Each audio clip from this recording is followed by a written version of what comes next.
Hello, so today we're going to be continuing to look at the 1920s, and we're going to be focusing on women in the 1920s and also just some pop culture stuff that's happening during this time period. So essentially continuing to look at those social changes that happened during the 1920s. So to start off, just a little background about women in the 1920s, and you guys kind of looked over this when you did your assignment that was due today, that World War I really changed how America looked at women as a whole. And women played such a valuable role in the war where they went and they became nurses and went overseas, or they worked in factories to support the war effort, or maybe they even planted victory gardens back at home. But they did all of these things, and they had been pushing for the right to vote for so long, for women's suffrage, that finally in 1920, the National Congress agrees that women should have the right to vote, and they get the right to vote with the 19th Amendment. And this gives them the right to vote in all states in the United States. And so now, if you are a man or woman and you're 21 years old, because the voting age hasn't dropped to 18 yet, you can vote. Now, if you're in the South and you are a Black American, you might not actually be able to vote in reality, as we will continue to talk about. But legally, now everybody has the right to vote. As a result, women are becoming more independent. They're getting greater freedoms, they're getting more job opportunities, employment opportunities, and they have the automobile, which kind of gives them the freedom to be able to travel by themselves, where they might have not been able to do that before. So all of these things are really changing how women are and their place in society. In the 1920s, there is a new style of women, and they're called flappers. So this is their nickname. It actually comes from a British word, but this is a nickname given to modern women in the 1920s that are a little bit rebellious, who are trying to, fit in and be really cool with the times. For their style, they had really, really short haircuts. This is where the bob comes from in the 1920s. They had short skirts, and by short skirts means they went up to their knees, which during the time of their mothers, it was like scandalous to show an ankle. So having your skirt come up to your knees was quite new. They went to speakeasies, or those hidden underground bars. They danced in jazz clubs, maybe with men that weren't their husbands, and they wanted the same freedoms as men. So today, nothing really would make any of us blink an eye, but in the 1920s, this was something that was very different. Now, even though flappers were kind of like the cool girls of the time, not everybody was a flapper, and in case most women were not flappers. But many women did start to really embrace this new freedom that they were given during the 1920s.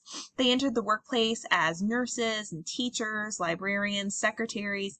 In fact, that's when those jobs become more of what society thinks of as, female type jobs. Now we know that that's not, anybody can be a nurse or a teacher or whatever, but traditionally female jobs, this is where that traditional female job comes from. Because before the 1920s, usually men were teachers.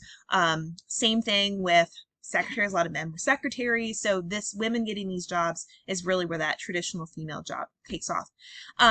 Even though they had all these opportunities, women continued to not be treated as equal in the workplace.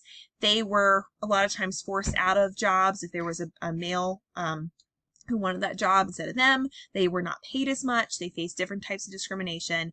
And oftentimes, if they were married, they were usually expected to stop working once they started having kids. So, and people were expected to have lots of kids back in this time period. So it opened the door for a lot of women, but there were still definite restrictions during this time. So just some other things I wanted to mention, not necessarily in regards to women, but just some other social things that are happening during this time. In the 1920s, we start to see urbanization, or the growth of cities, continue to grow and grow and grow. And in 1920, it's the first time in which at least half of the population of the United States lives in an urban location. That is the first time. Before this, most people lived in rural locations or on farms. New York City becomes home to over 5 million people in 1920, and Chicago has 3 million people. And you can see the chart I have right there for your map. The bigger and darker the circles are, the more people who live there in 1920. So you can see that there are lots of cities that are becoming very populous during this time. Another thing that starts to change is that people have time for leisure activities. So leisure is like time for fun, what you do in the evenings or on the weekends, because now the idea of a weekend is becoming a thing. Before, the rich didn't really work that much, and if they did work, they just worked when they wanted. But the poor always had to work 6 days a week for very long hours. Where now we're starting to see a 40-hour work week become a thing, and we're starting to see how you have a Saturday off, you have evenings off. So with that free time, people start to do things with it. So they start to watch sports or play sports. They start to go and listen to jazz music. It's very popular to go out to dance at night, or like at clubs, and there are like specific dances that people have. Radios become extremely popular for people to have in their homes during this time, and that really helps people get up to date with the news and know what's going on in the world as well. They also use those radios to listen to sporting events, which are growing very popular in the 1920s. Tennis, boxing, college football, baseball especially becomes extremely popular in the 1920s. And some of the most famous players of all time are playing during this time period, like Babe Ruth and Lou Gehrig are playing during the 1920s. Movies also become a huge deal in the 1920s. Now, you couldn't watch a movie at home, but you could go to a movie theater and watch it. Movies were still silent movies, but they usually had like a live orchestra, so music playing there, and they would have the words written kind of like captions on the movie screen. And Charlie Chaplin, you can see him right there, was really famous in the 1920s, and another really famous movie was Nosferatu, which is that right there, that creepy guy, which is kind of about a vampire. But movies were worth over $2 billion in the 20s, so they were worth a lot of money. So we talked about all these good things that are happening in the 1920s. And another thing that happens that we're going to be looking at next is the economy of the 1920s. And I wanted to show you this graph to kind of get you thinking about what this economy of the 20s might be like. So here's a picture of the stock market. What do you think that means for our economy? And that's exactly what you're going to be looking at for your assignment this week. You're doing two things. So first off, you're going to be completing a 1920s economy ed puzzle. It is a very nicely done ed puzzle. I think it's done by a fellow teacher, but they did a really good job of it. And the second thing you're going to do is a discussion post about what you saw in that economy's ed puzzle. So let me take you there. Okay, so here we are in this week's folder, and you can see that today you have the economy of the 1920s ed puzzle and 1920s economy discussion board post. Self-explanatory about the ed puzzle, and then for your discussion board post, because it's been a while since we've done one of these. I think we've only ever done one or two, but I'd like to do them more often, so we're going to start today.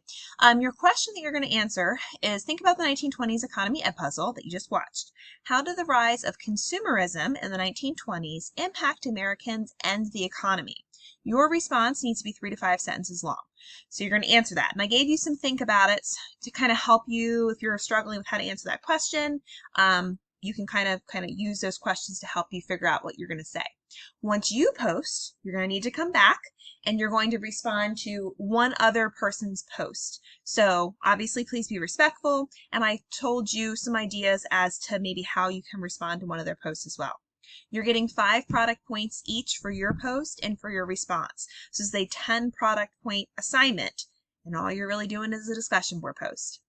Obviously, everything needs to be kept school appropriate and academically based. Okay, so that being said, that's all I have for you today. Next time we're going to be talking about the economy of the 1920s in class. So all these assignments will get you prepared for what we're going to talk about then. Let me know if you have any questions. Bye.